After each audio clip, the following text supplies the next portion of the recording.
Einen wunderschönen guten Tag, Mittag ist es bei uns und herzlich willkommen zu einem neuen Video zu Jennys Life. Ja, es ist heiß geworden in Alanya und schaut euch mal die Tierchen an.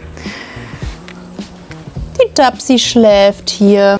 Schaut mal das wunderschöne Wetter an. Irre einfach, oder? Mega. Also heute ist ein richtig schön heißer Tag und ich lade euch ganz herzlich ein, mich zu einer Mission zu begleiten, denn heute geht es wieder um interessante Menschen in Alanya. Also bleibt gespannt, wen ich mir heute ausgesucht habe, zu interviewen. Hier unsere Backup-Kamera, ist das nicht toll? Auf jeden Fall, ihr Lieben, diejenigen, die immer schon den Wunsch hatten, auszuwandern und wo ich wirklich ganz viele Fragen von euch bekomme. Ja, Jenny, auswandern ist toll, aber von Luft und Sonne und Meer kann man ja nicht leben. Was könnte ich denn dort arbeiten? Passt gut auf, denn ihr müsst weder Emlakci werden, noch irgendwie im Callcenter arbeiten. Schaut mal, was dieser Mann auf die Beine gestellt hat. Und das ist ein Hinweis für euch, dass man einfach im Leben fleißig und tüchtig sein muss, um es zu etwas zu bringen. Und ich muss euch das immer wieder zeigen, weil ich es einfach manchmal wirklich nicht glauben kann, dass das unser Nachhauseweg ist und Arbeitsweg ist, einfach alltäglicher Weg, um unsere Sachen zu bestreiten. Ich liebe dieses Fleckchen Erde. Ja, und wir sind auch in Kargijak und in Kargijak zwischen diesen ganzen Neubauten, wirklich luxuriösen Anlagen hier, lebt er. Und seid mal gespannt, wo und wie er lebt. So, zu diesem Haus geht's jetzt, aber nicht zu diesem großen, sondern hier zu dem kleinen, wo der Garten dabei ist. Hier, Erdschan geht schon rein. So Leute, also ich bin jetzt hier bei Mehmet, unsere Bahçıvan quasi. Das ist der Mehmet. Guten Tag, Mehmet. Grüßt euch. Ja, also du lebst hier in Kargijak. Wie lange denn schon, Mehmet? Seit 2008. 2008, Wahnsinn. Das ist schon sehr lange. Also du hast hier einiges erlebt. Ja, und was ist deine Aufgabe hier? Meine Aufgabe, sagen wir mal so, mit Pflanzen zu tun. Du hast sehr viel mit Pflanzen zu tun. Also du kennst dich sehr gut aus mit Pflanzen. Kann man sagen. Ich würde mal behaupten, so haben wir dich ja auch kennengelernt, dass du ja quasi von unserem netten Nachbarn Herbert, du hast ja da das alles sehr schön angelegt und hast eigentlich ganz, ganz viele Gärten eigentlich, die du ja bepflanzt und anlegst. Ja. Also du hast auf jeden Fall ein Händchen dafür. Zeig mal so ein bisschen, was du hier machst. Vielleicht kannst du ein bisschen zeigen, welche Pflanzen du hast. Genau. Ich folge dir einfach mal. Genau. Zwischendrin stelle ich dir einfach immer wieder Fragen. Mhm. Was sind deine Lieblingspflanzen? Meine Lieblingspflanzen sind die Zikaspalmen, Papageiblumen und Obstbäume. Und Obstbäume? Genau. Ja, der Erdschan liebt ja Kakteen. Die finde ich ja nicht so toll. Aber ja, richtig, richtig schön. Wie kamst du denn dazu, hier nach Alanya Ich bin zu Urlaub gekommen. Hat es mir gut gefallen. Vor 2008 oder 2008 direkt? Ne, 2007 bin ich in die Türkei zum ersten Mal gekommen. Ich habe Urlaub gemacht, wollte zurück wieder fliegen, habe ich viele interessante Leute hier kennengelernt und einfach auch hier geblieben. Bist einfach hier geblieben. Genau. Richtig, richtig schön. Bist du dann nochmal zurück nach Deutschland? Nee. Nein. Gar nicht, du bist direkt hier geblieben. Genau, direkt hier geblieben. Meine Eltern kommen jedes Jahr hierhin. Wo sind deine Eltern? Meine Eltern wohnen in Bonn. In Bonn. Und da bist du auch groß geworden, aufgewachsen und geboren? Genau. Geboren in Belgien. Ehrlich, Wahnsinn. Ja, Antwerpen geboren, aber lebe in Bonn. Was hast du da für einen Pass? Ich habe türkischen Pass, aber deutschen Aufenthaltserlaubnis. Deutschen Aufenthaltserlaubnis. Aufenthaltsberechtigung. Okay, ja, interessant. Ja. Und war das dein Plan? Also woher kommen deine Eltern ursprünglich? Ursprünglich, meine Eltern kommen von Marasch, Anatolium. Ich liebe Ja. Anatolien. Ich mag diese Hügellandschaft. Bist du da Genau. auch oft? Nein, weil ich da kaum Verwandte habe. Die sind alle damals Ende 60er Jahre nach Deutschland eingezogen. Wir waren eigentlich von Ersteinwanderer. Wahnsinn. Ja. Krass. Also, So. ja, also es ist schon echt interessant, wie viele Leute hier ihre verschiedene Geschichte immer wieder erzählen und präsentieren. Aber zurück zu dem Pflanzenparadies. Hier Zitronen, Aha. dann gibt es hier Orangen, Mangobäume. Das ist ein Mango. Mango, ja. Das sind sogar ganz kleine Kleine Mangos. Mangos, Oh, die Mann. werden jetzt in Kürze da oben und da. Ja, ganz kleine Eine, sind da. Ja. Hast du die alle selber gezüchtet? Genau. Wie lange braucht sowas? So ein Baum braucht circa 8 Jahre. 8 Jahre. In dieser Größe. Heftig. Güple, was? Komme sofort. Ja. Ach nee. Hallo. Ich mag einfach Menschen, die tierlieb und pflanzenlieb sind. Oh, hallo. Zweite auch noch, Ja, Mehmet, was hast du denn davor in Deutschland gemacht? Wie alt bist du überhaupt? Ich bin Ende 71 geboren. Ich bin gelernter Kfz-Mechaniker. Oh, vermisst du deine Arbeit? Eigentlich nicht. Eigentlich. Pflanzen sind schöner. Genau. Macht mehr Freude. Macht mehr Freude. Das glaube ich schon, wenn man den ganzen Tag so unterwegs ist und auch mit Pflanzen zu tun hat, Man- immer die frische Luft. Genau. Gell? Man sieht auch, wie es wächst und was man nachher hat. Hast du dich jemals davor mit Pflanzen beschäftigt? Wenig. Wenig? Wenig. Und wie kamst du dann darauf, hier Pflanzen anzubauen oder zu pflanzen? Gute Frage. Gute Frage. Wirklich Dich gute hat Frage. quasi die Arbeit gefunden. Genau. Die Arbeit hat mich Freude gemacht. Schön. Grünen. Und dann hast du das Haus hier quasi gekauft mit dem Grundstück, oder Nein, damals? das Haus haben wir selber gebaut Oh, mit Freunden. Und diesen Grundstück habe ich mir gekauft. Wahnsinn. Wie groß ist das hier? 400 Quadratmeter. 400 Quadratmeter. Und was ist das für ein Gefühl, wenn du jetzt zwischen diesen ganzen Hochbauten und so lebst? Wie ist das so? Also ich würde mal sagen, hast alles richtig gemacht. Ja, ist Ja. ein bisschen unabhängig. Vom Unabhängig, Leuten. ja. Genau. Also du könntest eigentlich alles auch selber anbauen. Genau. Tomaten, Gurken, machst du alles, oder? Alles, ja. Wahnsinn. Was hast du denn hier noch hier hinten Schönes an versteckten Schätzen? Versteckte Schätzen. Hier Walnüsse. Walnuss? Ja, Wahnsinn. das sind hier drüben.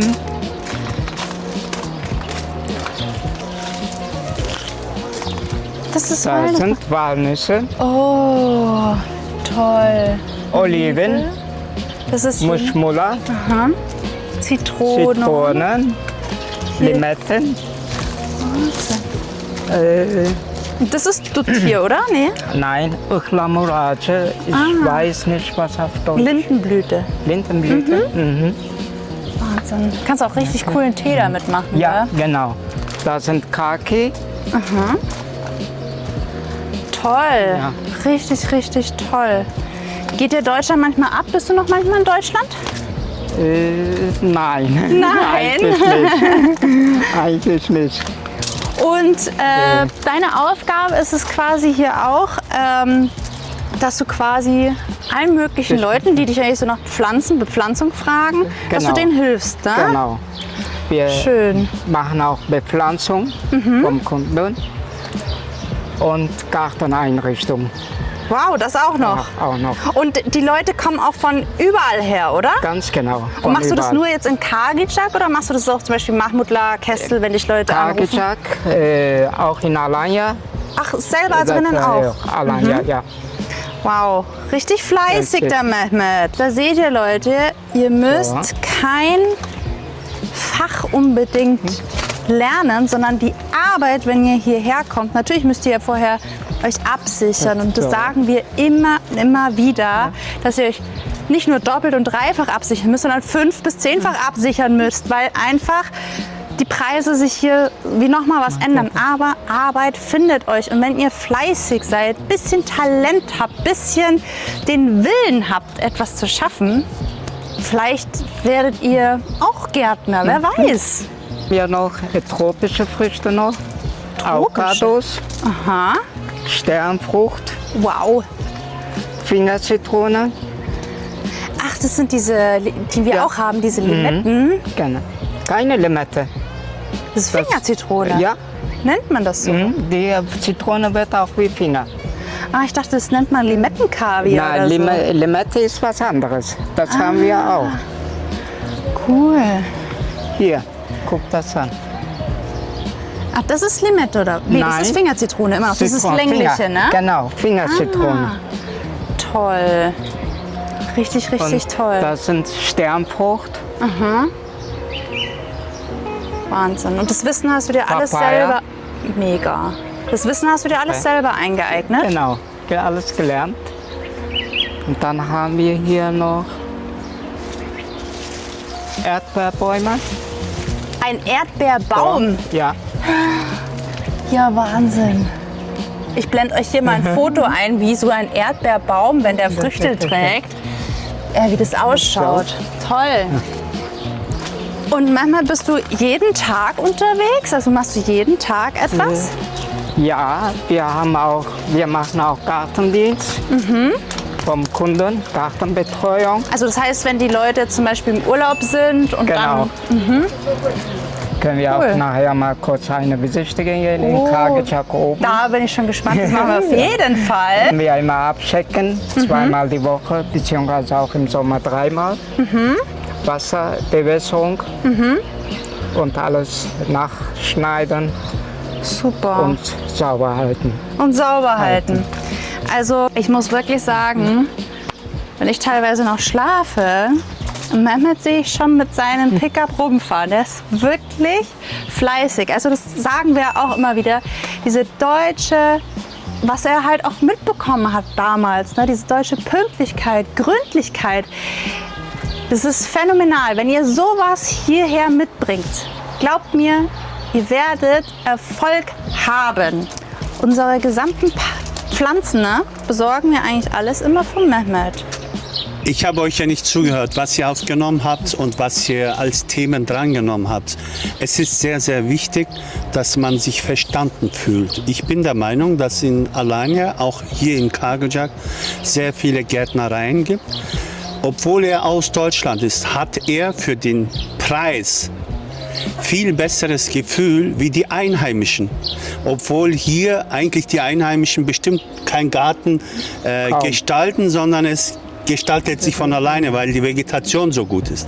Aber Mehmet gestaltet eben die Villen und so weiter. Jeder, der mit ihm mal was zu tun hatte, setzt das fort, bevor man sprachliche Barrieren hat oder auch keine Aufklärung. Das ist ja auch wichtig. Wenn irgendein Baum nicht passt, dann sagt er nein. Also Leute in Kargitschak oder auch Rest Alanya, wo er Zeit hat, ich weiß nicht, wie ausgebucht er ist, für Garten, für das Grüne, für das Lebende, ist der Mehmet richtige Adresse.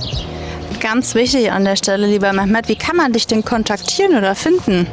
In Kargitschak über Telefon, SM. Also Leute, ich werde euch hier auf jeden Fall mal hier die Adresse von Mehmet einblenden, also die Google-Adresse, den Standort. Da könnt ihr einfach mal herkommen und einfach mal Mehmet rufen und vielleicht ist er da. So, jetzt checken wir heute mal hier die Lage ab. Zweimal die Woche. Zweimal die Woche, sagt der Mehmet, deswegen fahren wir da jetzt mal hoch. Schaut mal, sogar Blaubeeren hat er.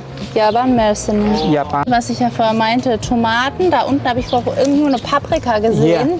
Ah ja, da. Sogar richtig groß. Wow, toll. So Mehmet, hier, wenn jetzt irgendein großer Bauherr kommen würde, die können das jetzt nicht einfach beschlagnahmen oder Nein, so, gell? Das er ist kann. alles deins. Das ist mein eigenes Eigentum. Ja, dein Reich, dein kleines, Mein Reich, süßes unbezahlbar. Reich. Unbezahlbar, ja, das genau. glaube ich. Ja. Dann, fahr mal los, oder? Genau. Ich hole Geh den mal. Schlüssel. Wie viele Kargijak-Villen betreust du? Zurzeit insgesamt 8 Stück. 8 Stück, Maschallah. Damals, als du hierher gekommen bist, da war doch bestimmt hier noch überall so Sumpfgebiet oder so, oder? Hier war alles Bananenplantage. Alles Bananenplantage. War hier keine einzige Häuser hier. Wahnsinn, wie schnell sich das hier alles verändert, ne? Unglaublich schnell. Ja, also die Schnelligkeit hier, Vor Leute, allem- ist ganz anders. Vor 5, 6 Jahren war alles hier leer. Alles leer, ja. Also wir bekommen ja auch immer wieder mit, für uns ist es mittlerweile richtig normal geworden, aber wenn man da mal hier so weggeht und dann mal eine Zeit lang danach wiederkommt, also ganz am Anfang, als ich hierher gekommen bin und immer nur so alle 2, 3 Monate mal hier war, wie sich das verändert hat. So fahren wir hinter ins eigentliche Villengebiet von Kargijak. Und wir haben ja auch gerade gesagt, dass diese ganzen Bananen irgendwann, die ihr hier sehen könnt, früher oder später wahrscheinlich auch wegkommen, Leute. Der Mehmet ist ja auch schon bekannt wie ein bunter Hund. Das sag ich euch. Müsst ihr schon bald hier Termine vereinbaren. Er sagt gerade, die Anlage hier hat er vor 10 Jahren komplett eingepflanzt. Auch die ganzen Palmen und so, die da schon Ja. ewig stehen. Ehrlich. Das sind meine Palmen. Ah, Wahnsinn. Ui. Was sind wir da? So. Das hat er alles hier Oh, es geht dann los, Mann. angelegt. Urama. Toll, oder? Ja, der Erdschan und ich, wir hatten das auch hier schon mal aufgenommen. Und schaut mal, das hier ist die Da sind die Zikassamen. Zickersamen. Und daraus pflanzt man dann wieder Genau. quasi so Von neue. dem gibt es neue Pflanzen oder es kommen Babys raus an der Seite von Mama. Die Also es- kann man im Winter trennen, aber im Winter bzw. im Herbst. Und dann kann man wieder neue erzeugen. Ach, krass. Das ist quasi wie so bei einer Banane, quasi so Mutter-Tochter-Prinzip dann, oder? Genau, Toll. richtig. Schön. Und das sind alles Samen. Ach ja. Aber bis er wieder aufgeht, muss man circa 7 bis 8 Monate warten. Und dann gehen die erst auf und dann kannst du Ja. einpflanzen, oder wie? Genau. Ne, wenn man in die Töpfe einpflanzt, wie in Blumenerde, dann muss man in diesem Topf 8 Monate lang warten, Wow. Ja, bis er verwurzelt. für Pflanzen braucht man gutes Händchen und viel Geduld. Gehen wir jetzt auf Kontrollgang hier. Genau. Das sind Pflanzen, genau. Die müssen wir schneiden. Da kommen neue Gaspalmen rein. Auch schön. Hier haben wir die große Palme weggeschnitten, weil er sonst die Fliesen kaputt macht, hochdrückt. Ah, das passiert dann, wenn man hier Ja. solche Risse quasi sieht durch die Pflanzen, oder wie? Wenn er zu groß ist, Ah, bestimmte Größe hat.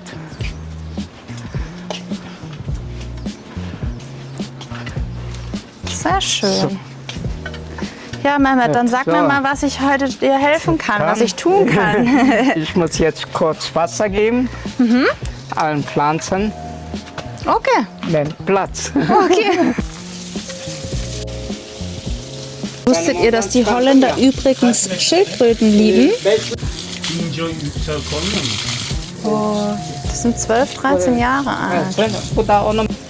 Insgeheim glaube ich, dass der Erdschan ja auch gerne vielleicht Gärtner werden wollen würde. Nee, eigentlich so ein Vogel will ich sein, dass ich euch von oben betrachte. Kann man das nicht so einfach sein? Nee. Ich habe dich mal gefragt, was für ein Tier du gerne Ja, wärst. ich habe gesagt, ich würde gerne Vogel sein. Nee, du hast gesagt, du würdest gerne fliegen. Aber das kannst du als Mensch auch. Ja, auf die Fresse fliegen. Wisst ihr, der Mehmet hat gerade was richtig Wichtiges und Richtiges gesagt. der hat gerade gesagt, wenn jemand über Türkei schimpft, oder eigentlich ist es total egal, über welches Land auch immer man schimpft, dann geh halt. Dann gehst halt woanders hin. Und so sollte es auch sein. Warum muss man sich denn immer die ganze Zeit nur aufregen? Dann nimm deine 7 Sachen und geh. Ganz einfach. Weißt du, warum die nicht gehen? Nee. Die haben nicht 7, sondern 8 Sachen. Ja, John, soll ich dir auch noch mal ein Geheimnis verraten? Woran erkennt man, dass wir in der Türkei sind? Ich glaube, dass die Menschen das, was die machen, nicht 100% machen. Nee. Das fällt auf. Einer arbeitet, 2 schauen zu. Ja, aber ich bin der Babo. Du bist Pascha, du bist der Babo. Ich bin der Babo. Du bist die Muchtar von Ich Kargıcak. bin Muchtar Emine. Ja.